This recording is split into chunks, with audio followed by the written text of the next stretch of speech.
Bonjour, je m'appelle Michael Grayson, j'ai 34 ans. Je suis ingénieur en technologie et je vis seul dans un petit appartement à Denver avec vue sur les Rocheuses. J'ai cru un jour avoir trouvé la paix, mais certaines blessures ne guérissent jamais, et certains appels vous ramènent au passé que vous avez tenté d'enterrer. Je me tenais devant la porte de mon appartement, téléphone à la main. L'écran s'est illuminé avec un court message de ma mère. Je suis malade, Michael. Peux-tu rentrer à la maison? 10 mots seulement, mais ils ont été tranchants comme un couteau, déchirant le mur que j'avais érigé entre ma famille et moi ces 2 dernières années. J'ai regardé par la fenêtre, les montagnes enneigées se dessinant à peine dans la pénombre. Denver avait été mon échappatoire, l'endroit où je m'étais redécouvert après avoir quitté l'entreprise de mon père.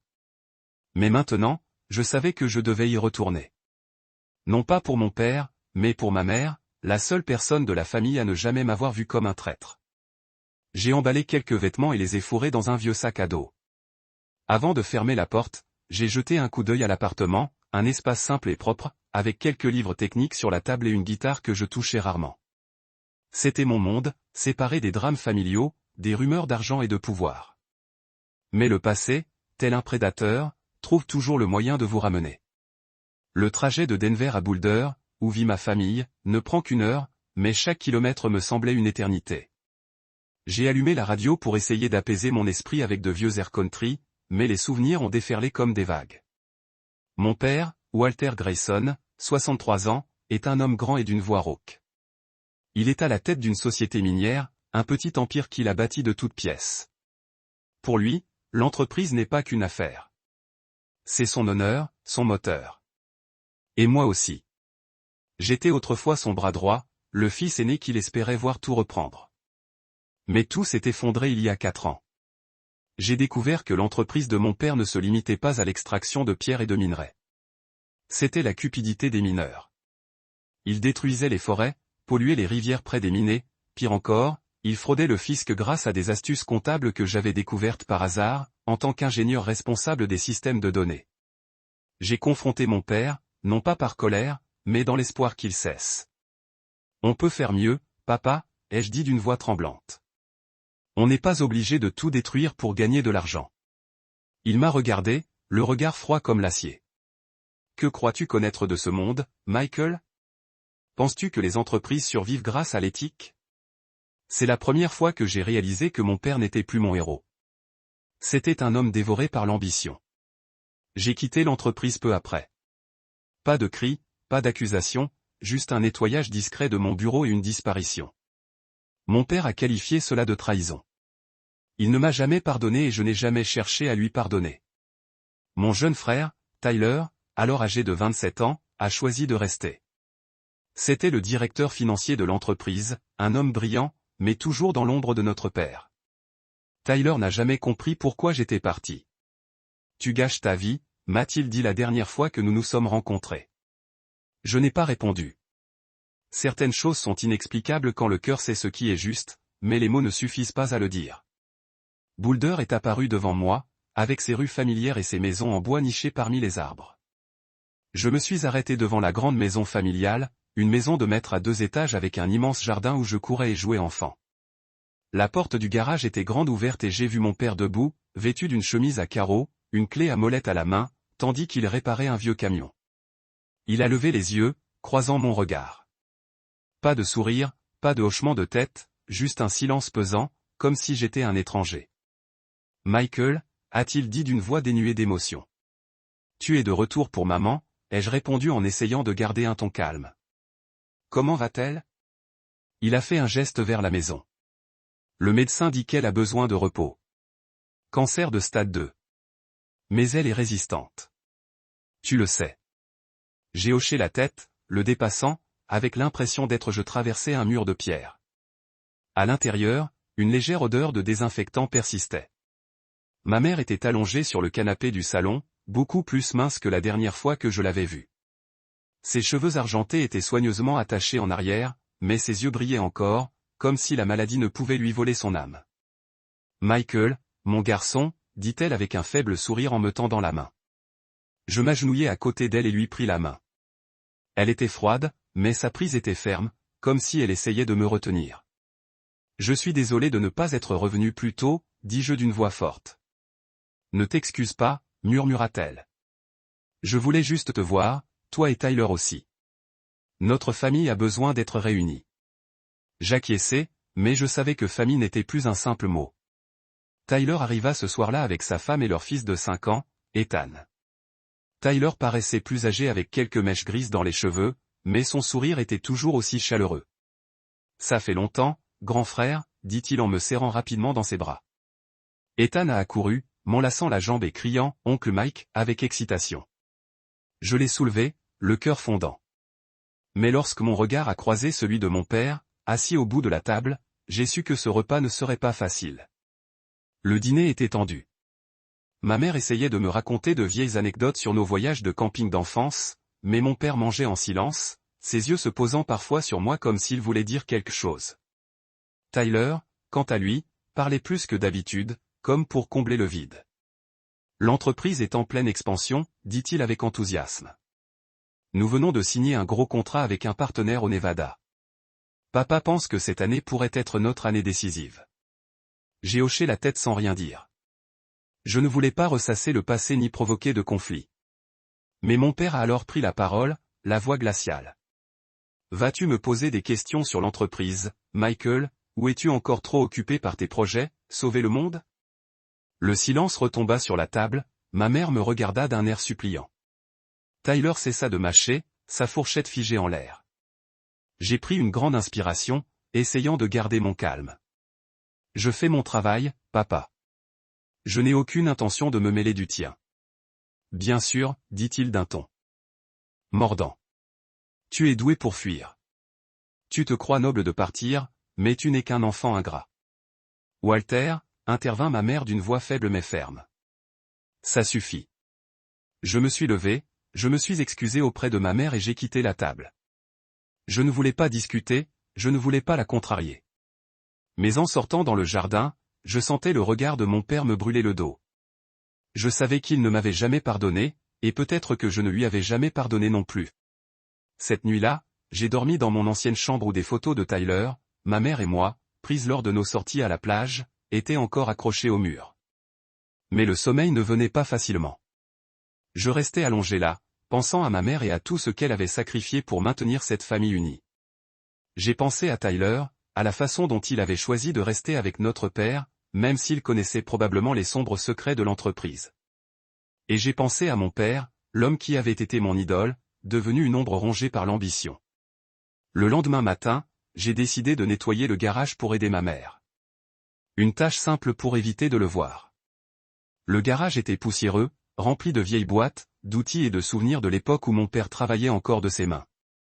En nettoyant, j'ai trouvé une vieille boîte en métal coincée sous un tas de pneus. La curiosité l'a emportée et je l'ai ouverte. À l'intérieur se trouvait un vieux disque dur, du type de ceux utilisés par l'entreprise pour le stockage de données. Un autocollant portait le logo de l'entreprise et le texte manuscrit, comptabilité 2018 à 2020. Mon cœur s'est emballé. Je savais que je ne devais pas, mais la curiosité l'a emporté. J'ai emporté le disque dur dans ma chambre et l'ai branché sur mon ordinateur portable. Ce que j'ai découvert m'a glacé le sang. Les dossiers détaillaient les pots de vin versés aux fonctionnaires locaux, les rapports falsifiés pour échapper aux fisqués, pire encore, un courriel interne faisant référence à un accident minier survenu 6 ans plus tôt. Un ouvrier était décédé, mais l'entreprise avait étouffé l'affaire en indemnisant la famille et en taisant l'information. Je restais assis, les yeux rivés sur l'écran, avec l'impression que le monde s'écroulait. J'ai copié les données sur une clé USB, les mains tremblantes. Je ne voulais pas faire de scène ni détruire la famille, mais j'ai su à partir de ce moment-là que tout avait changé. J'ai remis le disque dur à sa place, en le laissant délibérément légèrement décalé pour que mon père sache que quelqu'un y avait touché. Je voulais qu'il le sache.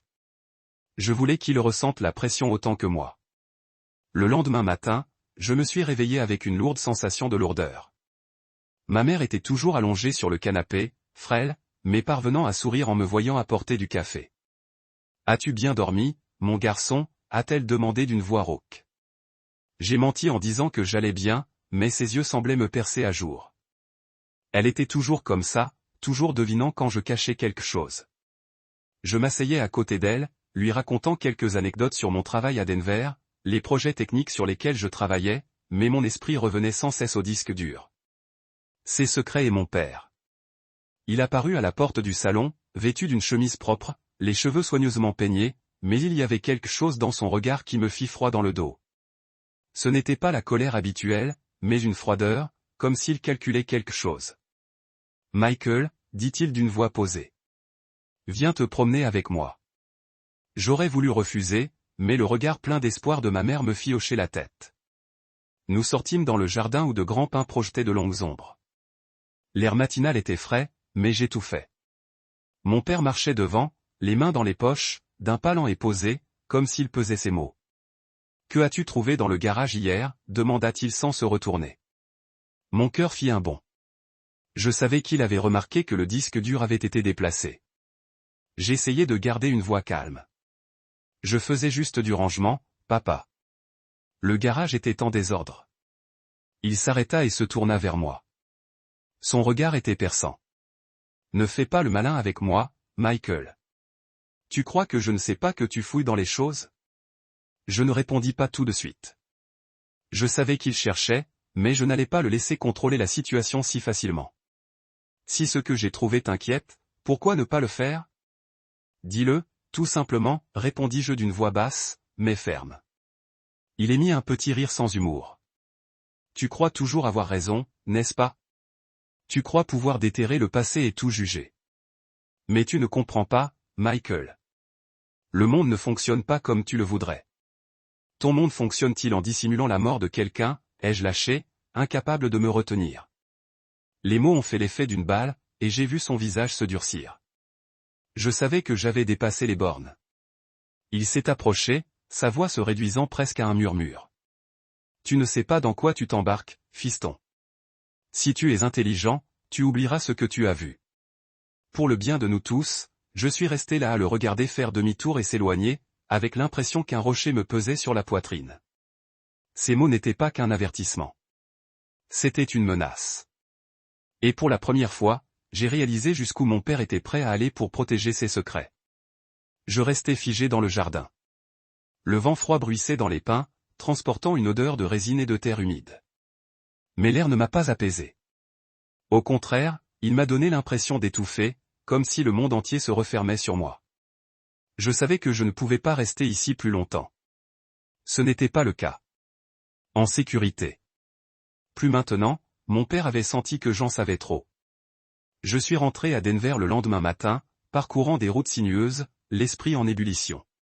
Mon appartement était le même que d'habitude, petit, bien rangé, la lumière matinale filtrait par la fenêtre, soulignant une fine couche de poussière sur l'étagère. J'ai laissé tomber mon sac à dos, vérifié la clé USB dans son compartiment secret. Les documents qu'elle contenait étaient comme une bombe à retardement, et je savais que si je ne faisais pas attention, elle exploserait, nous emportant avec elle, ma famille et moi. Je me suis assis à la table, j'ai ouvert mon ordinateur portable et j'ai essayé de me concentrer sur mon travail, un projet logiciel pour une petite start-up de Denver. Mais mes pensées revenaient sans cesse à ce qui s'était passé à Boulder. Le regard de mon père, sa menace, et ma mère, la seule qui me maintenait attaché à la famille qui se battait maintenant contre le cancer. J'ai appelé David, mon ami procureur. Je ne lui ai pas tout dit, juste que j'avais des documents sensibles et que j'avais besoin de conseils. « Dans quoi tu t'embarques, Mike ?» a demandé David, la voix pleine d'inquiétude. « Si c'est grand, tu dois te protéger. Envoyez-moi une copie des données. Laisse-moi jeter un œil. » J'ai hésité. Envoyer les données à David signifiait qu'il n'y aurait plus de retour en arrière. Mon père ferait l'objet d'une enquête. L'entreprise ferait faillite. Et ma mère, je ne savais pas comment elle gérerait la situation.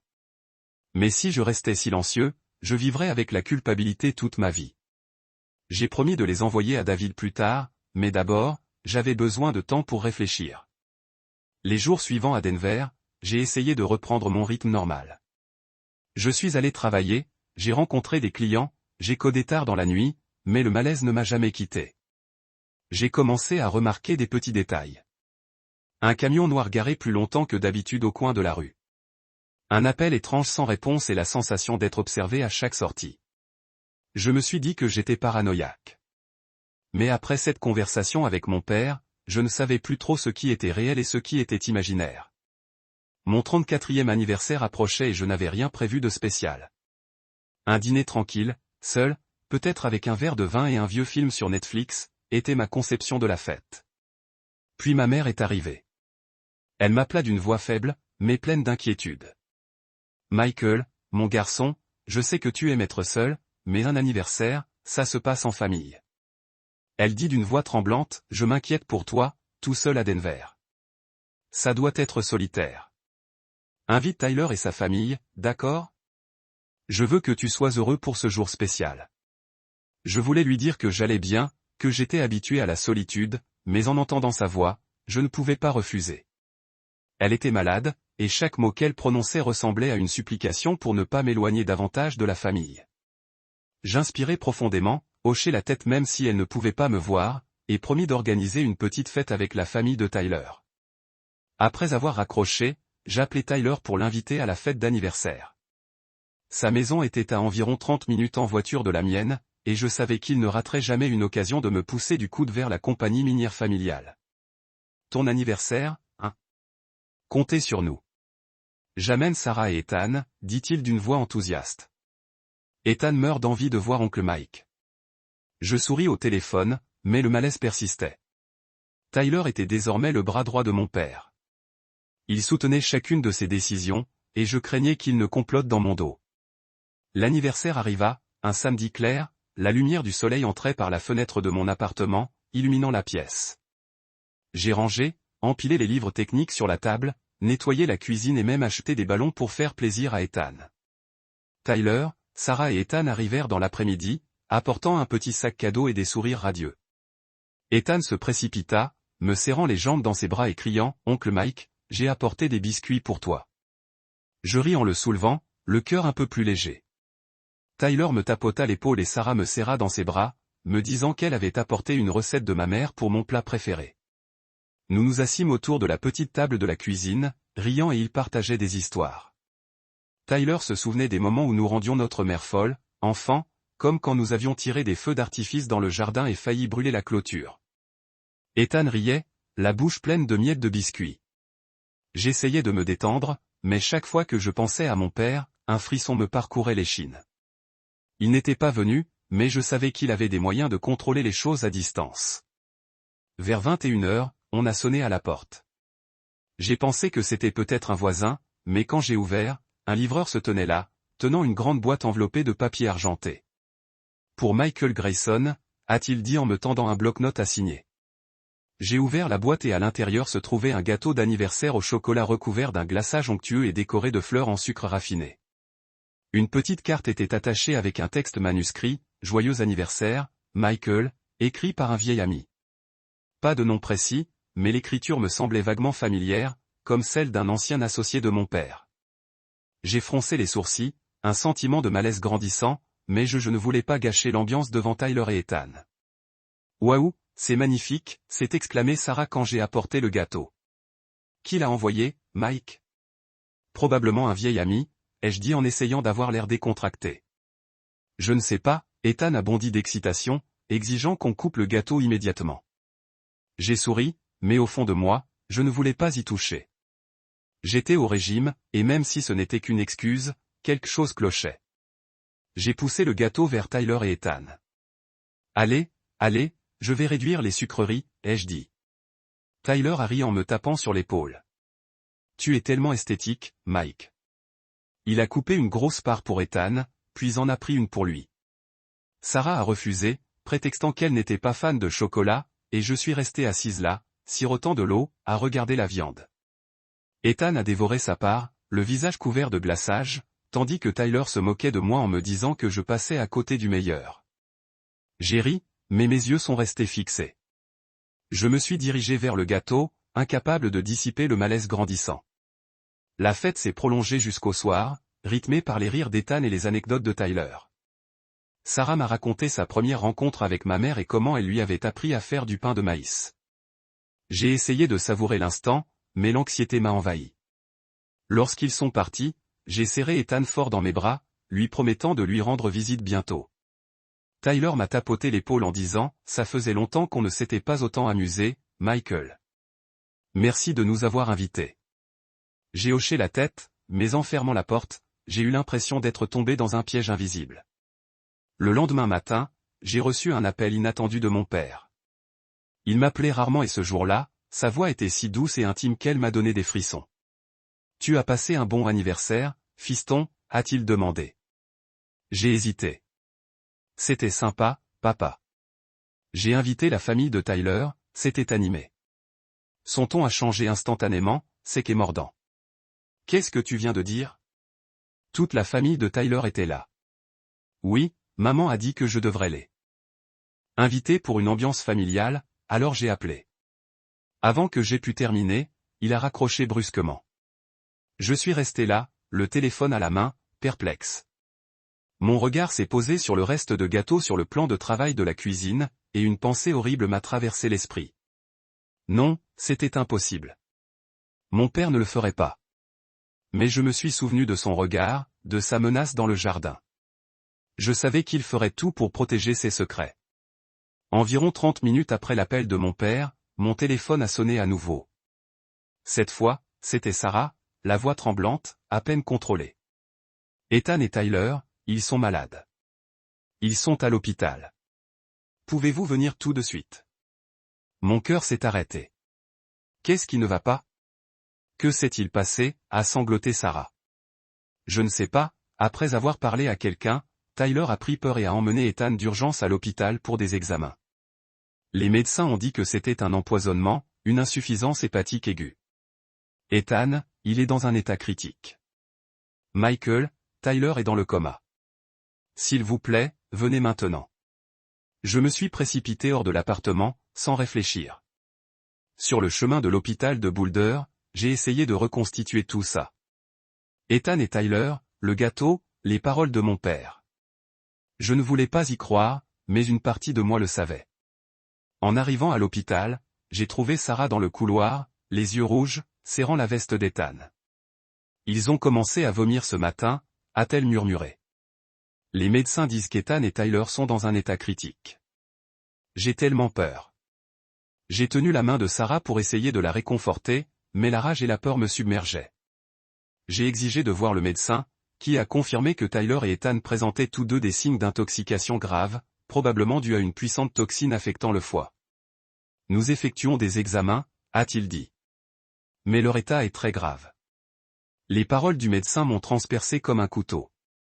J'ai regardé Sarah, le visage pâle, les yeux rouges et gonflés, et je voyais qu'elle luttait pour ne pas s'effondrer. J'aurais voulu la réconforter, mais ma gorge s'est serrée et aucun mot ne sortait. Je ne pouvais que rester là, serrant sa main, tandis que mon esprit tourbillonnait d'images du gâteau d'anniversaire et de la voix de mon père au téléphone. Alors que j'étais assis dans le couloir de l'hôpital, la tête baissée, essayant de reconstituer les fragments dans mon esprit, une silhouette familière est apparue au bout du couloir. Mon père, Walter Grayson, est entré, vêtu de son costume gris. Il était impeccable, les cheveux soigneusement peignés, mais son regard trahissait une attention que je voyais rarement. Il s'approcha de Sarah, posa une main sur son épaule et murmura des mots de réconfort que je n'entendis pas bien. Sarah hocha la tête, les larmes aux yeux, puis se détourna, nous laissant face à face, mon père et moi, dans le couloir froid de l'hôpital. « Michael, dit-il d'une voix toujours aussi glaciale. Tu vas bien? Je le fixai du regard, un feu brûlant dans ma poitrine.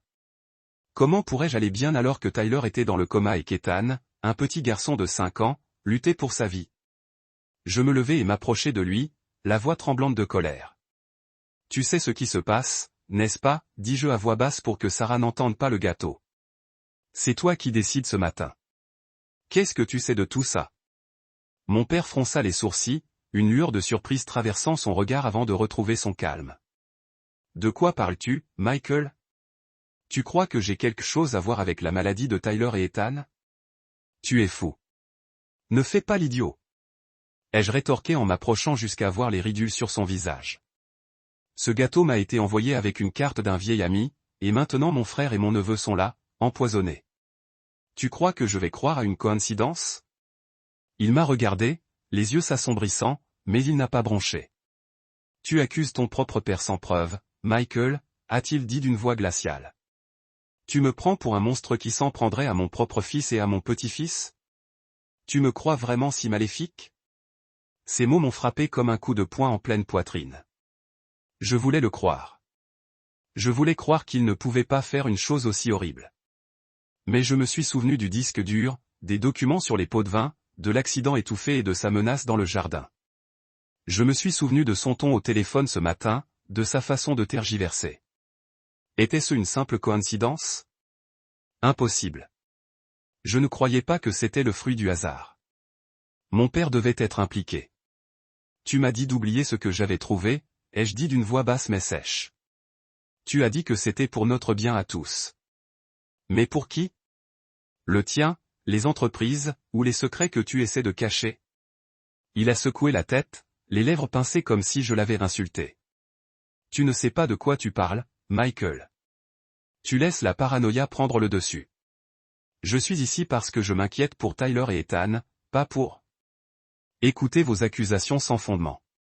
J'avais envie de hurler pour le saisir par le col et le forcer à avouer, mais je savais que c'était inutile. Mon père n'était pas du genre à céder facilement. Et debout dans le couloir de l'hôpital, avec Sarah à quelques mètres et ma mère qui s'effaçait de jour en jour à la maison, je ne pouvais pas me laisser submerger par mes émotions. J'ai pris une grande inspiration, le regardant droit dans les yeux. Je trouverai la vérité, ai-je dit d'une voix calme mais résolue. Et si vous êtes impliqué dans cette histoire, je vous jure que je ne vous laisserai pas vous en tirer comme ça. Il n'a pas répondu, se contentant de me fixer un long moment, son regard impénétrable. Puis il s'est retourné et s'est dirigé vers la chambre de Tyler, me laissant là, le cœur battant la chamade, la colère et l'impuissance mêlées à chaque respiration. J'ai quitté l'hôpital peu après, incapable de supporter l'atmosphère étouffante du regard de mon père. Sur le chemin du retour vers Denver, j'ai conduit comme un possédé, l'esprit tourbillonnant de questions sans réponse. Je voulais croire que mon père n'avait pas pu faire ça, qu'il n'était pas le monstre que je craignais. Mais chaque indice, le gâteau, la carte, sa voix, le désignait. Je ne pouvais pas laisser passer ça. Pas avec Tyler et Ethan à l'hôpital, et pas quand je savais que j'étais peut-être la cible. De retour à mon appartement, j'ai vérifié le reste du gâteau d'anniversaire. Il était là, dans sa boîte argentée. Une partie du glaçage avait fondu, semblant inoffensif, mais me donnant un frisson dans le dos. Je n'y ai pas touché, l'enveloppant soigneusement dans un sac plastique scellé et contactant un ami d'un laboratoire privé à Denver. J'ai besoin que tu fasses des analyses, ai-je dit au téléphone, de ma voix. Je soupçonne que c'est empoisonné. Fais-le aussi vite que possible. Mon ami, un technicien nommé Greg, a perçu l'urgence dans ma voix et n'a pas posé beaucoup de questions. Apporte-le maintenant, Mike, a-t-il dit. Je vais m'en occuper en priorité. Je suis allé au laboratoire en voiture et j'ai remis l'échantillon de gâteau dans la carte. Greg m'a regardé, les yeux emplis d'inquiétude. Ça va? C'est grave? Très grave, ai-je répondu, sans vouloir entrer dans les détails. Teste-le. J'ai besoin d'en être sûr. 3 jours plus tard, Greg a rappelé. J'étais assise chez moi, les yeux rivés sur la clé USB contenant les documents de mon père, quand le téléphone a sonné. Mike, assieds-toi, a dit Greg d'une voix tremblante. J'ai testé le gâteau. Il contient du poison. Un manin, un composé hautement toxique issu de champignons. Inodore, sans goût et très difficile à détecter. Si quelqu'un en mange, il attaque le foie et provoque une insuffisance hépatique aiguë. La dose contenue dans le gâteau est suffisante pour tuer. Mon sang s'est glacé. Un manin. Je n'étais pas chimiste, mais je connaissais cette toxine. Ce n'était pas quelque chose qu'on mettait accidentellement dans un gâteau. Quelqu'un l'avait fait exprès, et au fond de moi, je savais que ce gâteau m'était destiné. Si je ne l'avais pas transmis à Tyler et Ethan, si je n'avais pas évité les sucreries, j'aurais pu être à l'hôpital, ou pire. Merci, Greg, dis-je d'une voix sèche. Envoie-moi le rapport complet, d'accord? Je raccrochai et m'affaissai sur une chaise, les mains sur la tête. Les images d'Ethan riant avec du glaçage sur le visage, de Tyler me taquinant à propos de mon régime, tout cela se déroulait comme un cauchemar. J'avais envie de hurler pour tout casser, mais je restais assise là, essayant de respirer. Mon père, avait-il vraiment pu faire ça? Pouvait-il aller aussi loin pour me faire taire? Je regardai la clé USB sur la table et une détermination glaciale s'empara de moi. Je ne laisserai pas cela rester enfoui sous silence. Pas cette fois. J'ouvris mon ordinateur portable, branchai la clé USB et copiai tous les documents. Les dossiers comptables cachés, les emails concernant les pots de vin, les rapports sur l'accident minier mortel, ainsi que le rapport de laboratoire de Greg confirmant la présence d'une manine dans le gâteau. Je compressai le tout dans un fichier crypté et l'envoyai à David, mon ami procureur, par un canal sécurisé. Dans l'email, j'écrivais brièvement, « David, voici tout ce que j'ai. Des documents de l'entreprise de mon père et le rapport de laboratoire sur le poison dans le gâteau d'anniversaire. Mon frère et mon neveu sont à l'hôpital à cause de ça. J'espère que vous saurez quoi faire. Merci. » J'ai appuyé sur « Envoyer », me sentant comme si un poids s'était enlevé, mais en même temps, une nouvelle peur est apparue. Envoyer ces documents à David signifiait que je mettais officiellement mon père dans le collimateur de la justice. Son entreprise, l'empire qu'il avait bâti toute sa vie, pourrait s'effondrer. Et ma mère, je ne savais pas comment elle réagirait en apprenant la vérité. Mais je ne pouvais pas m'arrêter. Pas quand Tyler et Ethan luttaient pour leur survie. J'ai rangé la clé USB dans un tiroir verrouillé et me suis assise, regardant par la fenêtre. Les montagnes rocheuses se profilaient faiblement dans le crépuscule, mais cette fois, elles n'apportaient aucune sérénité. J'ai pensé à ma mère, à la façon dont elle essayait de maintenir l'unité de notre famille, même si elle s'affaiblissait de jour en jour. J'ai pensé à Tyler. Mon frère têtu mais chaleureux, maintenant immobile à l'hôpital. Et Ethan, le petit garçon au sourire radieux, face à la mort. Je serrais les poings, les ongles enfoncés dans mes paumes. Je ne pouvais pas faire grand-chose, mais je pouvais faire confiance à David. Il découvrirait la vérité. Les jours suivants, j'essayais de me concentrer sur mon travail. La start-up de Denver pour laquelle je travaillais était en pleine crise, et je me plongeais dans les lignes de code, les réunions clients, tout pour me changer les idées, loin de l'hôpital ou de mon père. Mais chaque soir, de retour à mon appartement, je me surprenais à consulter mon téléphone, attendant des nouvelles de Sarah ou de David. Sarah m'appelait tous les jours pour me tenir au courant de l'état de Tyler et d'Ethan. Ethan est toujours dans un état critique, disait-elle d'une voix haletante à force de pleurer. Les médecins disent que son foie est gravement endommagé. Tyler, il ne s'est toujours pas réveillé, Michael. Je ne sais pas quoi faire. J'allais à l'hôpital presque tous les jours, rendant visite à Sarah, Ethan et Tyler. J'apportais du café et des sandwichs à Sarah, et je m'asseyais près d'Ethan. À son chevet, je lui tenais la main et lui racontais des anecdotes sur les voyages de camping que Tyler et moi faisions. Ethan ne répondait pas, mais je continuais à parler, espérant que, quelque part dans son état d'inconscience, il entendait ma voix. Tyler était allongé dans la pièce voisine, branché à toutes sortes d'appareils. Voir mon frère, autrefois si plein de vie, maintenant réduit à l'état d'ombre me brisait le cœur. Sarah s'asseyait souvent entre les deux pièces, partageant son temps entre son mari et son fils, le visage émacié, les yeux rouges. « Merci d'être venu, Michael, dit-elle un jour, la voix tremblante. Je ne sais pas comment je m'en sortirai sans toi. Tu n'es jamais seul, répondis-je, même si je me sentais moi-même impuissante. Je voulais faire plus pour sauver Ethan et Tyler, mais je savais que tout ce que je pouvais faire, c'était attendre. Attendre David. Attendre que justice soit faite. J'évitais mon père.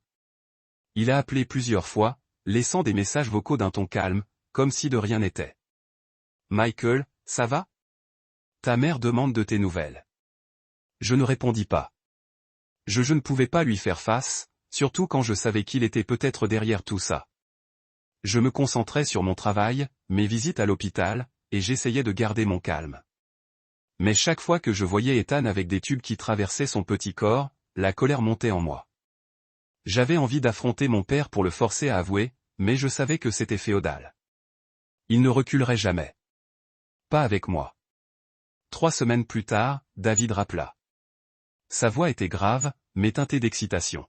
« Mike, nous avons examiné les documents que vous avez envoyés, dit-il. C'est du lourd. Pot de vin, fraude fiscale, dissimulation d'un accident. L'entreprise de votre père est fortement impliquée. Nous avons ouvert une enquête officielle. Le FBI intervient. » Je me suis affalé sur une chaise, ressentant à la fois du soulagement et de l'appréhension. « Et le gâteau ?» demandai-je d'une voix de cheval.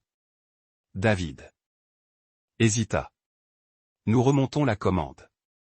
La facture de la boulangerie menait à un compte fictif, mais certaines transactions remontaient à une filiale de Grayson Mineral. Nous n'avons aucune preuve directe reliant votre père au poison. Pourtant, mais nous creusons plus profondément.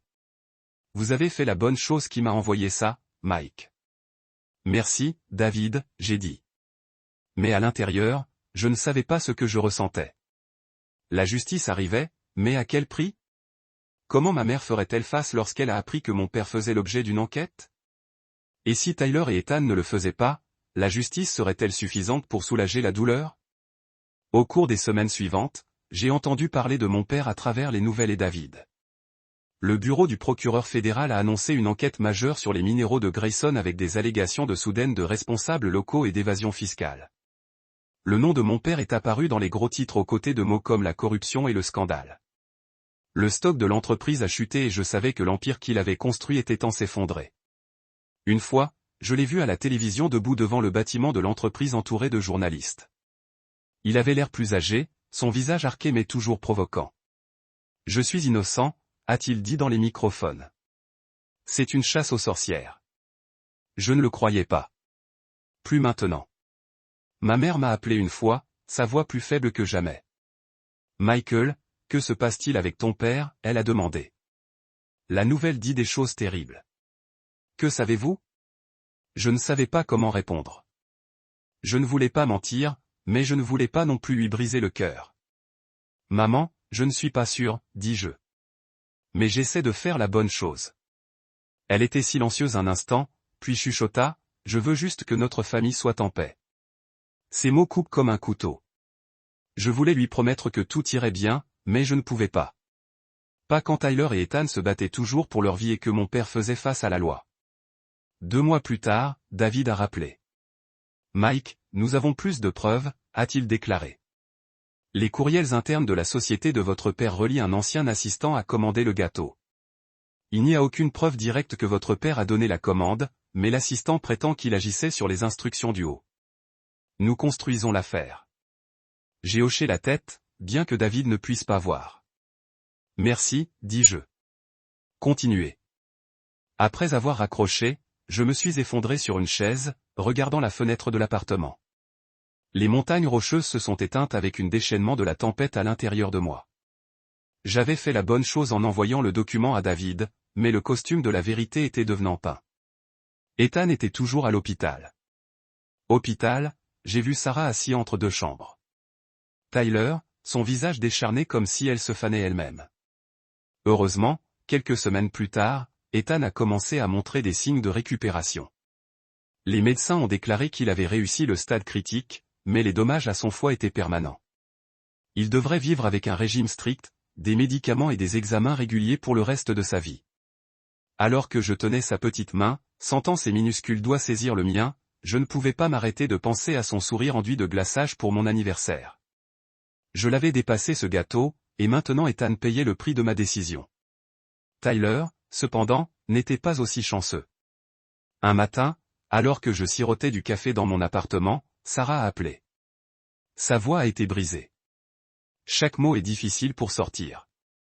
Michael, Tyler est parti, a-t-elle dit, s'étouffant sur Sob. Hier soir, les médecins ont dit qu'il ne le ferait pas. Son foie, il a cessé de fonctionner. J'avais l'impression que le sol s'effondrait sous moi. Je ne me souviens pas de ce que j'ai dit à Sarah, seulement que j'ai marmonné des mots de confort creux avant de suspendre up. Je me suis assis là à regarder le mur, essayant de comprendre que mon frère, celui qui m'a toujours taquiné, a toujours essayé de faire rire tout le monde, était parti. Tyler, le seul de la famille à avoir essayé de me comprendre, n'était plus qu'un souvenir. Je n'ai pas pleuré, non pas parce que j'étais fort, mais parce que la douleur était si immense qu'elle m'a laissé engourdi. J'ai conduit à l'hôpital, tenant Sarah en sanglotant dans le couloir. Nous avons organisé des funérailles pour Tyler quelques jours plus tard dans un salon funéraire près de sa maison. Ma mère a assisté en fauteuil roulant, fragile et faible, les yeux rouges mais trop secs pour verser plus de larmes. Mon père n'a pas montré qu'il était en résidence surveillée en attendant son audition. Sarah tenait la main d'Ethan. Le garçon a l'air petit et fragile dans son costume noir, ne comprenant pas pleinement que son père était parti pour toujours. Je me tenais là à regarder le cercueil de Tyler, me demandant si j'avais pu faire quelque chose de différemment pour empêcher cela. pendant que je me noyais dans le chagrin, l'enquête de David s'est déplacée rapidement. Un après-midi, il a appelé, sa voix sérieuse mais résolue. « Mike, nous avons suffisamment de preuves pour inculper votre père, a-t-il dit. Bribière, évasion fiscale, couvrant l'accident minier mortel. Tout a été vérifié. Le FBI a fait une descente dans les bureaux des minéraux de Grayson et a trouvé plus de documents à l'appui des charges. Quant au gâteau, nous n'avons toujours pas de preuves directes reliant votre père au poison, mais la personne qui l'a ordonné, un ancien assistant, affirme qu'il agissait sur les ordres du sommet. Nous construisons l'affaire pour l'amener en procès. Merci, David, j'ai dit, ma voix. Faites ce que vous avez à faire. En vertu de la loi, les accusations de mon père ont été confrontées, soudoyant des fonctionnaires fédéraux, une évasion fiscale à grande échelle et la dissimulation d'un accident de travail pourraient entraîner des années de prison. Il pouvait affronter jusqu'à 7 ans pour chaque charge, plus des millions d'amendes. Pour l'accident. S'il était prouvé comme une dissimulation intentionnelle causant des dommages, il pourrait faire face à des accusations criminelles supplémentaires. Je n'étais pas avocat, mais David a clairement indiqué que les chances de mon père de s'échapper étaient minces. Grayson Mineral, l'entreprise que mon père avait passé sa vie à construire, a commencé à s'effondrer. Le stock a atteint le fond des rochers, perdant plus de 80% de sa valeur en quelques semaines. Les principaux partenaires se sont retirés, les contrats ont été annulés et la presse couvrait sans relâche le scandale. Un article du Denver Post appelait Grayson Mineral, un empire construit sur le sang et la corruption.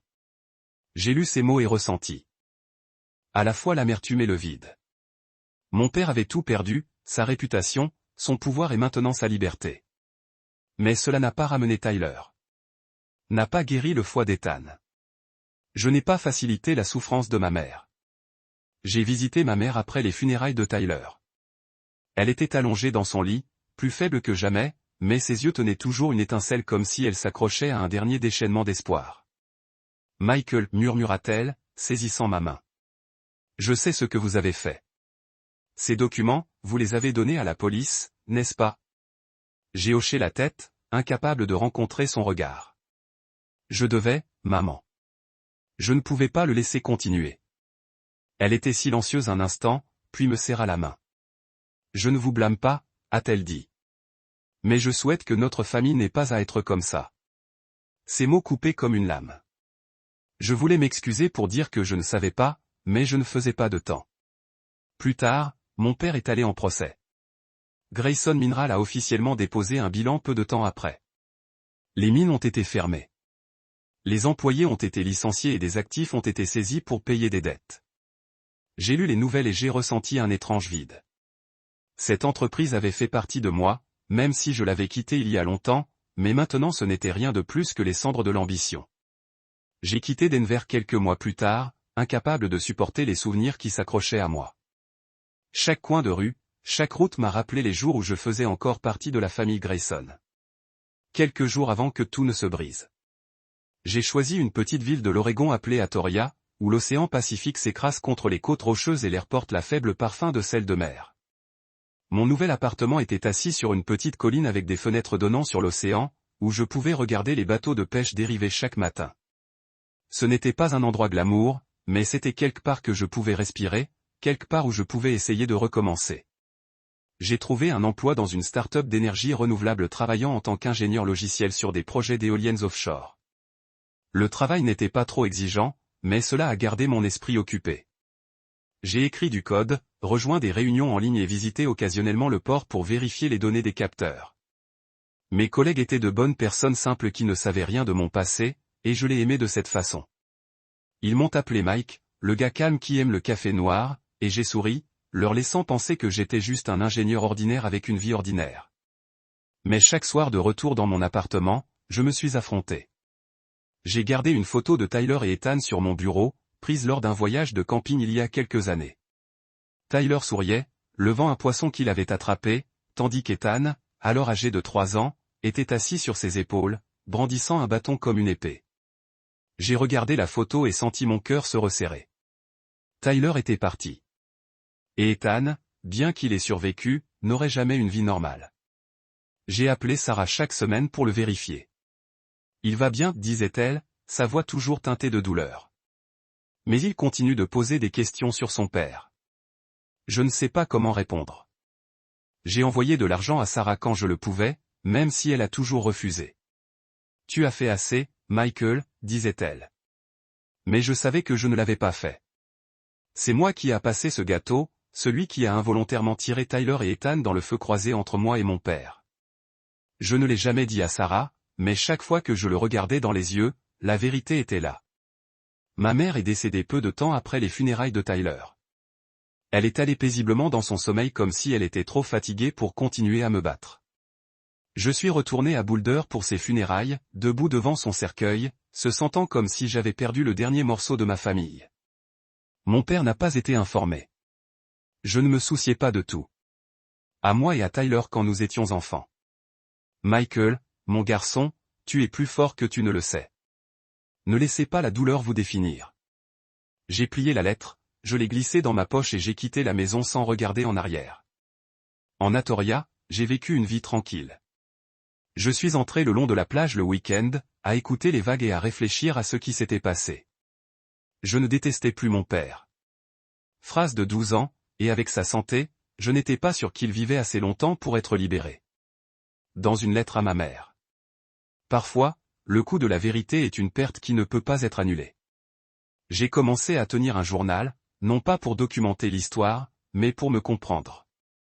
Dans ces pages, j'ai déversé mes pensées sur Tyler, Ethan, ma mère et mon père. J'ai écrit sur les leçons que j'aurais souhaité avoir apprises plus tôt. L'une était que l'ambition sans contrôle peut transformer les gens en monstres. Mon père a laissé la cupidité le guider et il a payé le prix avec sa famille. Mais la plus grande leçon concernait le pardon, non pas pour mon père, mais pour moi. Je m'étais blâmé d'avoir réussi le gâteau, d'avoir quitté l'entreprise, de ne pas avoir empêché la tragédie. Mais j'ai réalisé que je ne pouvais pas tout contrôler. Je ne pouvais faire ce qui était bien, même quand ça faisait mal. Si je pouvais dire quelque chose à quiconque lit cette histoire, ce serait, chérissez votre famille, mais ne vous laissez pas vous retenir quand vous savez ce qui est bien. La vérité pourrait vous déchirer, mais le silence est cruel.